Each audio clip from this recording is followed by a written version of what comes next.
Let's get to the airport and catch us an airplane. Will this ever start? It's going now. We're on takeoff. Here we are in the Nanton, Alberta, on Highway 2 between Calgary and Lethbridge. There are two kinds of countries here. One is farm country.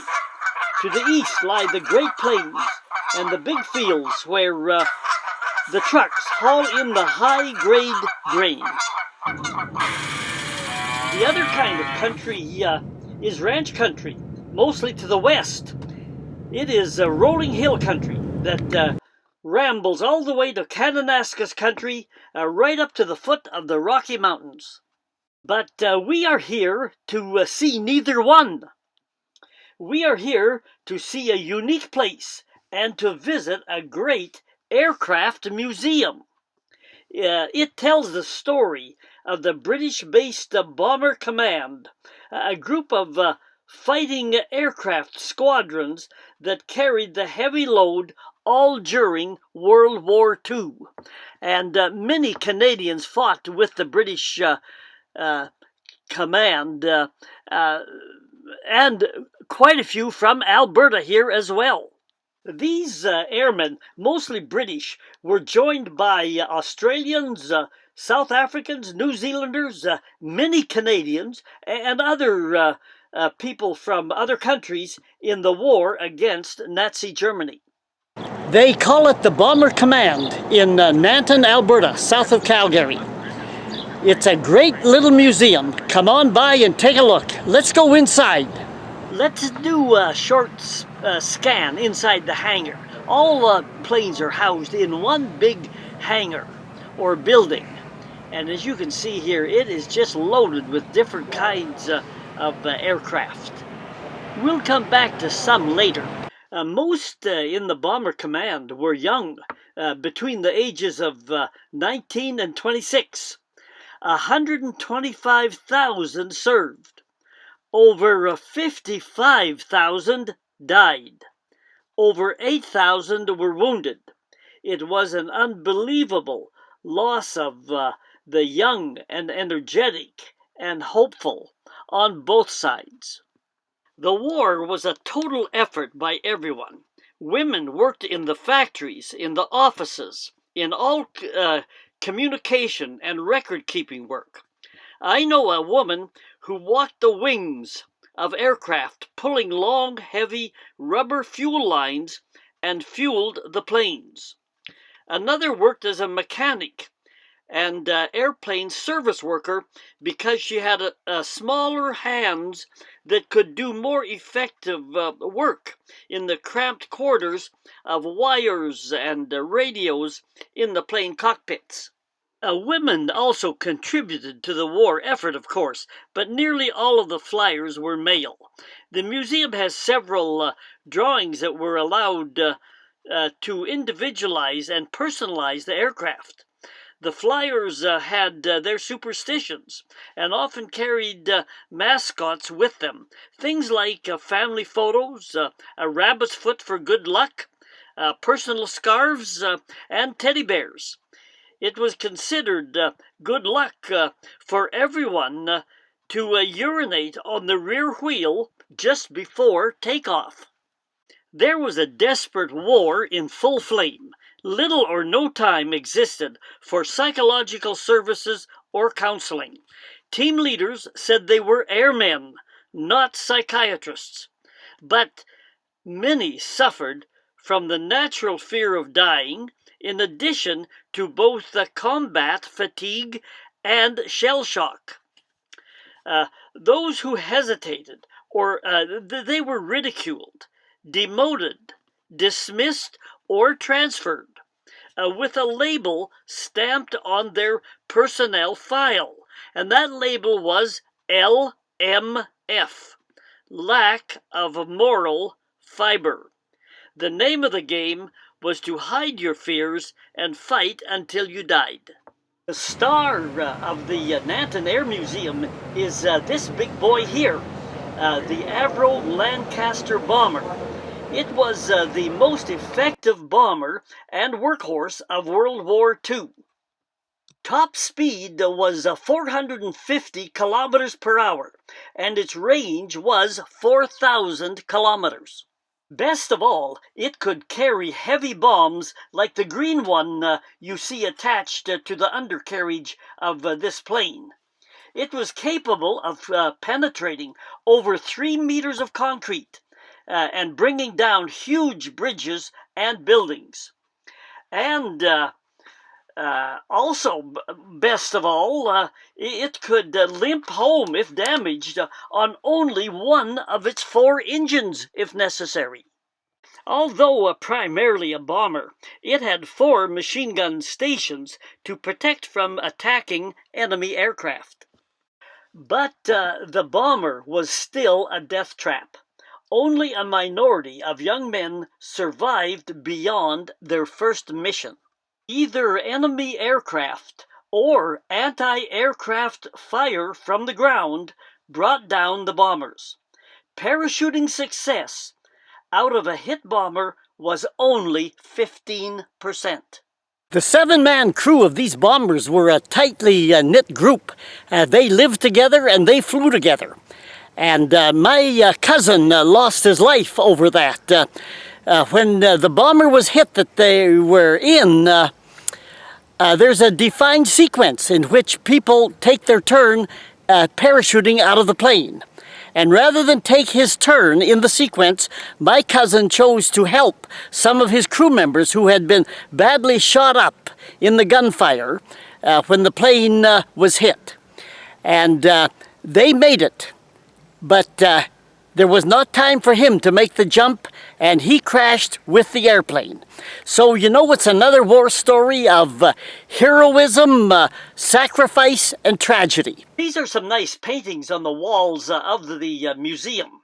But, you know, panic quickly set in when a plane caught fire or started to spin out of control.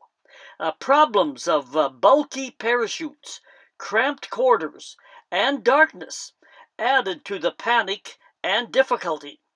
Parachuters frequently hit parts of the aircraft after jumping blindly into the night sky. Those that were lucky enough to make the jump often were hunted and shot by enemy ground soldiers, or were caught and became prisoners of war. There was the occasional element of humanism in the war. There was this Canadian pilot who was badly shot up, and he didn't realize where he was going, but he was flying his damaged plane into German territory. And a German fighter came up, and that pilot came alongside the British plane, and the German pilot saw through the looking over to the British pilot that the British pilot was badly wounded. There was blood all over his face, and rather than shoot him down, the German pilot decided to give him a wave that indicated, "Follow me." And the German pilot led the British pilot back into British territory where he could see where to land. And then the German pilot made a U-turn and flew back to German territory. Well, this became quite a story after the war, and it was talked about by old airmen after the war. And someone suggested to the Canadian, why don't you put an ad in a newsletter that they've got in Germany of ex-fighter pilots there, and tell them this story and see if you can contact that German pilot who, in effect, saved your life. Well, the British pilot did that, and the German pilot, within a few weeks, recognized the story and said, "Hey, I was that guy." And the two contacted each other, and they visited each other quite a few times after the war, and in effect became lifelong friends. The museum has earlier vintage aircraft like these old biplanes, and they were replaced by these single-engine planes that you see here. There's one hanging from the ceiling. But let's go and talk about the old biplanes for a while. In World War I, pilots fired pistols at one another in those early dogfights. The biplane opened up the huge Canadian North, and a biplane was the first to fly across the Rocky Mountains, basically following today's route of the Crow's Nest Highway from Vancouver to Lethbridge to Calgary. I made a couple of other videos on the Crow's Nest Highway, a really interesting and varied route, and maybe you have seen those videos. World War I was over. Newer, faster planes were in the skies now. Pilots were no longer needed for the war effort. And old biplanes like this one sold cheap. A $5,000 plane sold for $200. And it led to stunt flying or barnstorming. These flying festivals occurred in open farm fields where crowds watched a low-level daredevil aircraft do things like spins, dives, loop-the-loops, and rollovers. Some events, also called flying circuses, included wing walking, where pilots jumped from one airplane wing onto another airplane wing while swinging from a rope. Others stood on wings and batted a tennis ball back and forth, all in full flight. There were dangers and accidents. One pilot, an Alberta pilot, landed his plane on a midway carousel to avoid crashing into a crowd when his engine stalled in mid-flight.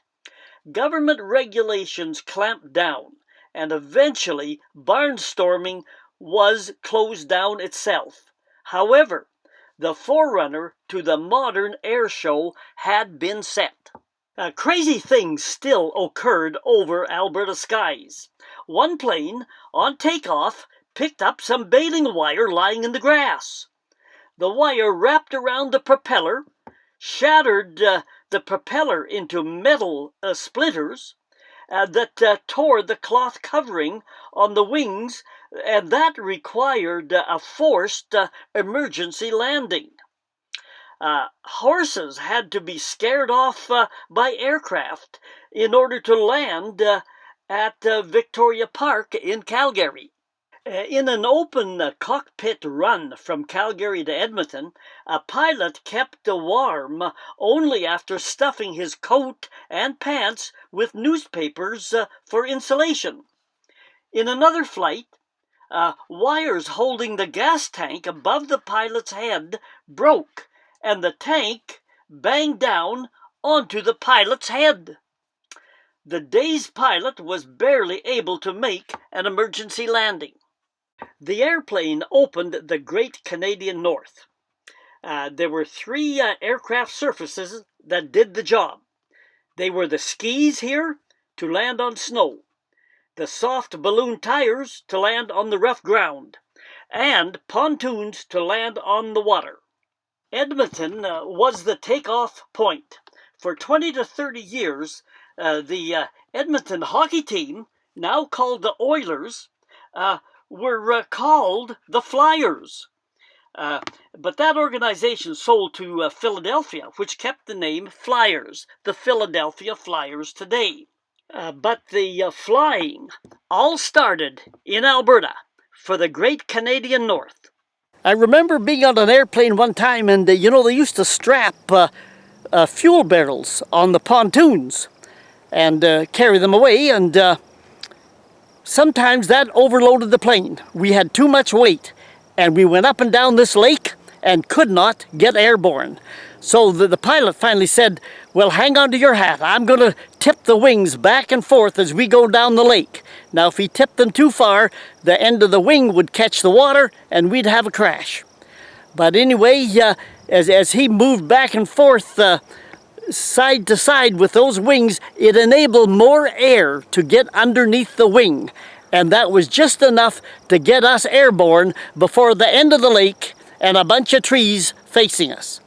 The museum has an engine room, and if you are mechanically inclined, unlike me, you will enjoy this room.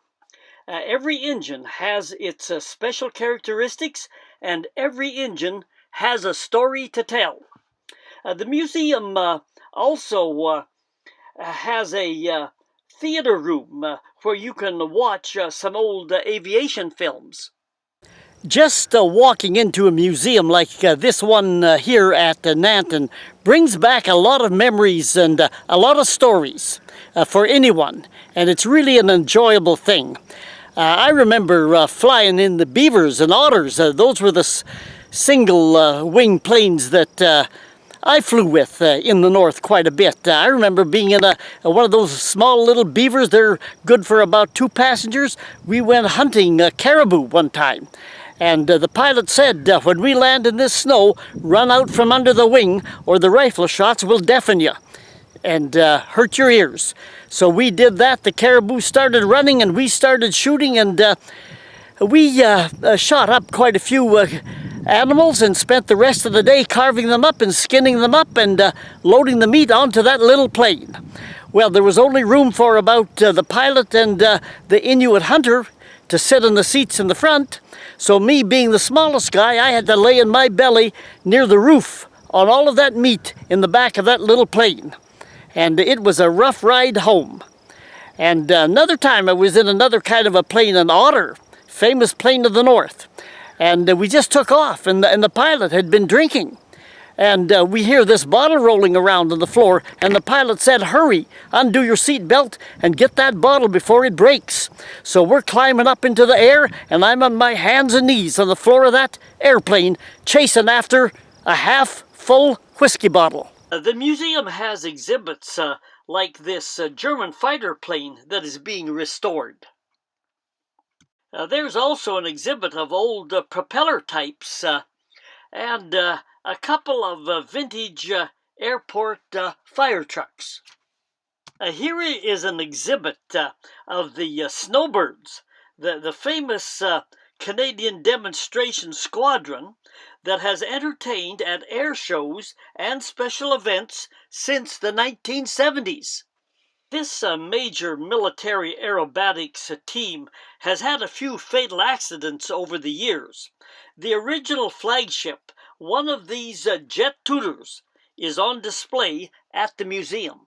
Every snowbird air show always ends with the planes flying 9 abreast. The snowbird pilots generally remain with the snowbirds for a maximum of 3 years, with 1/3 of the pilots being replaced each year. The planes fly from 200 to 600 kilometers per hour with a separation of aircraft just under 2 meters. Head-on passes are made about 10 meters apart. Alright, if you liked what you saw, hit the subscribe button and we'll be able to bring you more of these travelogues from Nanton, Alberta at the Bomber Command Museum. This is I Go Travel with Don Barnett. We'll see ya in the skies and down the road.